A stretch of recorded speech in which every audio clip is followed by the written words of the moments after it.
j'ai montré un commandant de la classe, il est dans le pouvoir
C'est pas venu, c'est pas venu sans venir pour savoir. Mais là où elle a publicité, et je connais les noms, je connais les bonnes nouvelles. Et j'ai vécu en Angleterre. Je suis devenue flegmatique. Pareil, c'est les situations.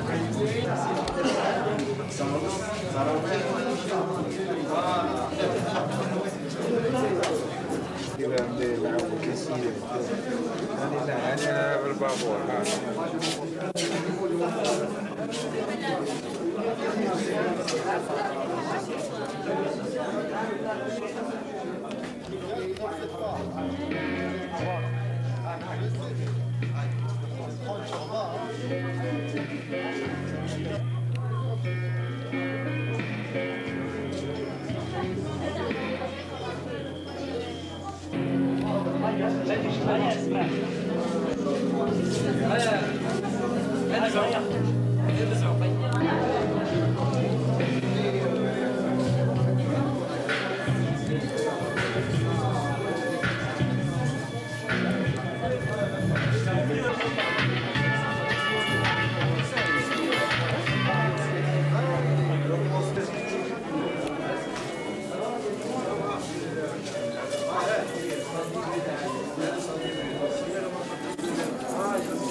C'est un mouvement d'horlogerie. C'est ça ce qu'on appelle, c'est ça le regard sensible. Ce sont des capsules de vie, ce sont des capsules vides, donc ils deviennent très sensibles à la pression. À chaque fois, par exemple, il y a une forte pression, l'aiguille a tendance à monter. S'il n'y a pas de pression, elle se contracte.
à l'avant.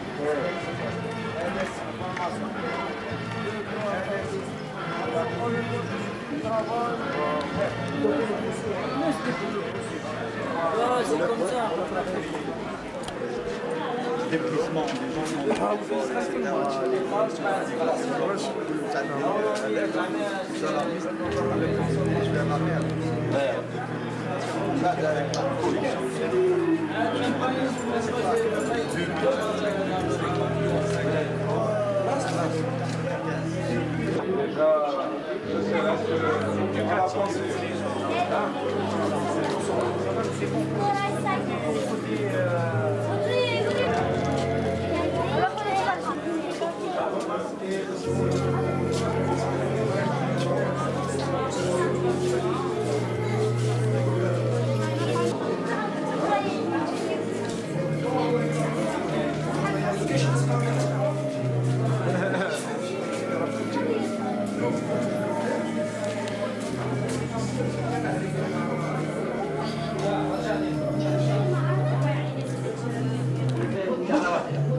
في هذه المناسبة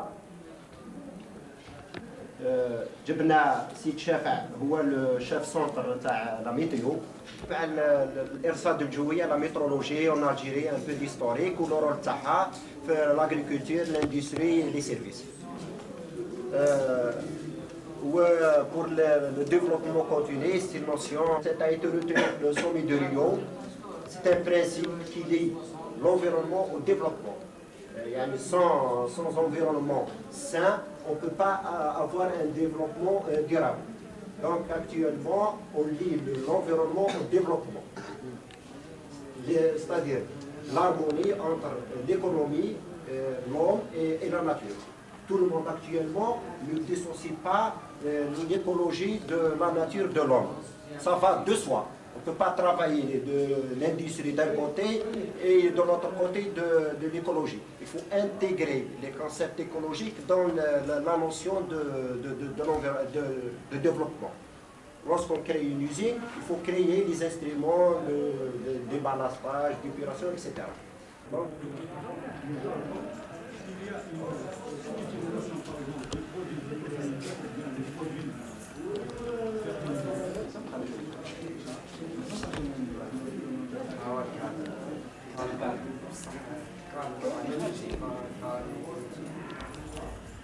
produits phytosanitaires.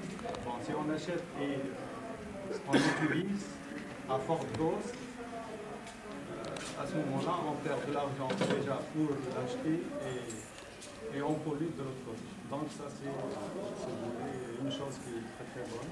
La météorologie, lorsqu'on a la météo, donc on peut savoir quand est-ce qu'on peut mettre par exemple des produits qui sont nécessaires et surtout par exemple des fongicides et alimentés par les informations de météorologie, ça favorise, ça active l'avancement des recherches pour aboutir par exemple à certains effets, à certaines données météorologie et en climatologie.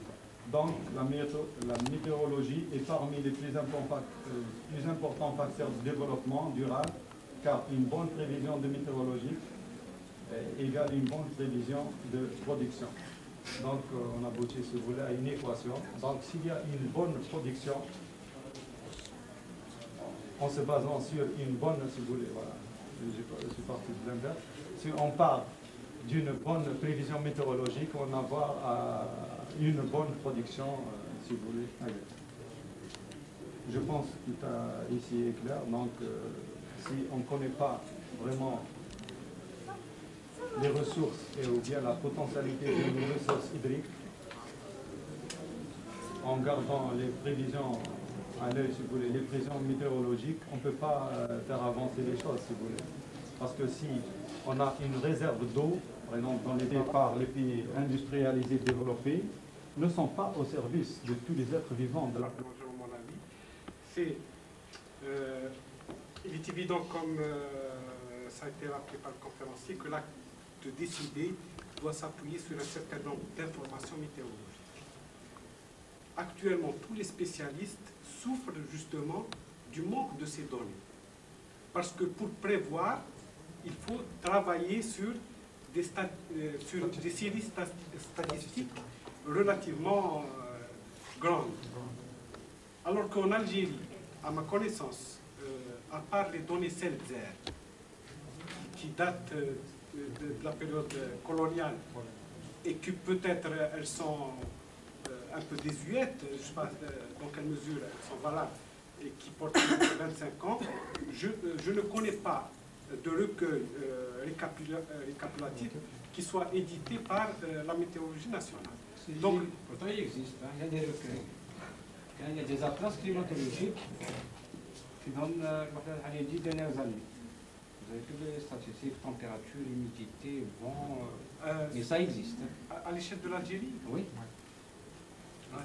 Ils sont faits par notre organisme qui est l'ONM, l'Office national de la météorologie. Je complète ce qu'il vient de dire. Ils ont travaillé sur un atlas. C'est la demande. Ils ne donnent pas, ils ne diffusent pas, mais sur la demande, parce que c'est payant, il faut dire. C'est payant, il faut être abonné. Votre abonné déjà pour... Ça existe. L'exploitation, ça existe. Alors vous donnez des ficelles pour essayer d'en avoir. Non, c'est une simple demande, il faut payer, il faut l'avoir, sans problème. Voilà, moi j'ai supposé aussi avant comme vous, mais quand je me suis rapproché, j'ai adressé une demande et ils m'ont dit qu'il faut payer pour avoir, etc. Bon, j'ai essayé de payer, j'ai récupéré. Vous pouvez vous rapprocher, on vous donne n'importe quel renseignement. Les temps des dernières années, vous pouvez voir. On peut vous les donner sur place. Moi, ça m'a réjoui. Deuxième constat, c'est qu'il me semble qu'au lieu que le nombre de points de collecte de ces informations augmente, j'ai l'impression, quand je vois certaines stations qui ferment, je ne sais pas, si on se base sur le Seltzer, dans certaines villes, il y avait généralement 2-3 points. Les services de l'hydraulique, les gens de l'aviation, les gens de la marine nationale, etc., qui collectaient chacun ses parts. Donc c'est des gens, c'est des amateurs. Parce que la météorologie, elle a toujours été installée pour des aéroports. Parce que c'était le plus gros client de la météo, c'est que ça rapproche de la météo. Parce qu'il y a l'aviation qui travaille avec la météo. Est-ce qu'on peut avoir... Par rapport à l'étendue de notre pays, on a à peine 50 stations. Si on prend la France qui est 5 fois plus petite, elle a peut-être 200-300, même plus en France. Il n'y a que 50 dans tout le pays, avec le sud compris. Hein. Donc la couverture est très faible. Par exemple, si on prend la wilaya de Skikda, il y a un seul Skikda. Donc la couverture est très faible. Donc, même La couverture, parce que c'est quelque chose qui coûte cher. Mais il y a un projet pour un centre régional de la météorologie au On Nouveau. commence, par exemple, à Skikda, il va y avoir un centre de prévision marine. Donc il y a un seul centre national, c'est Alger. Et quand on commence, par exemple, il va y avoir un centre de la pollution, à Annaba. Et Skikda, il y aura un centre de prévision marine. Donc le recueil de il n'est pas assez conséquent, fiable. Si, puisque qu'est-ce La que c'est le couverture est recueil? faible, donc statistiquement c'est faible. Donc ça dépend à quoi il va l'utiliser. Par exemple, à Skikda, nous avons des renseignements, mais c'est compris. Donc, je ne sais pas comment ça fait quand même plus de 30 ans.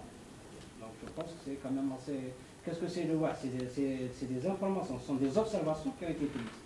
C'est tout, il y a des moyennes journalières. C'est des informations prises en fonction du nombre de stations, c'est-à-dire. Sinon, si on prend à peu près Skikda, ça peut...